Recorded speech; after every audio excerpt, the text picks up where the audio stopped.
Hello class, this is the web television lecture, and it's going to be an interactive lecture which is going to be built into Storify that shows you web television clips, web television shows, and web television examples as we go through. It's also going to give a lot of examples of vloggers and the beta personality that I'll be talking about. The reason I built it this way is because a lot of the clips I can't cut up and put into one lecture because of copyright issues. I tried it last year, it didn't work out, it ended up being a lot more work than it was worth. But also, because I'm writing a book about this subject, this is chapter 6, I want to use a lot of what I've written already and post it into the document so you can kind of see what I mean by the beta character, the beta personalities, and the new type of character that should be written for a web-based environment. This is part of a changing industry of web television and television in general, and this will lead us to the Future of Television lecture. This will also lead us to 2 different homework assignments that I think you'll like a fair amount, and I'll explain those in a little bit.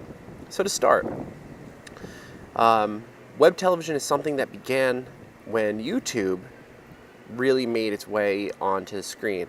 Now, we did have former versions of web television. It is in the late 90s, there was a show called The Spot, and The Spot was basically a chat room in video form. A daring television executive said, you know what, chat rooms seem to boil a lot of cool personalities together. Why don't we create like a reality-based show? This is pre-reality TV, and they made it like that. So that was an older show.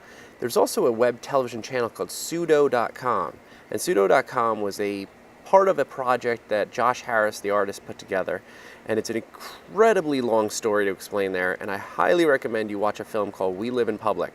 It's a bit disturbing, but it's a very revolutionary, and it's a very good look at web television from the late 90s and how much today we are part of a culture of entertainment that wants to look at other people. It predates reality TV, and it makes us look at it in a very new and unique way.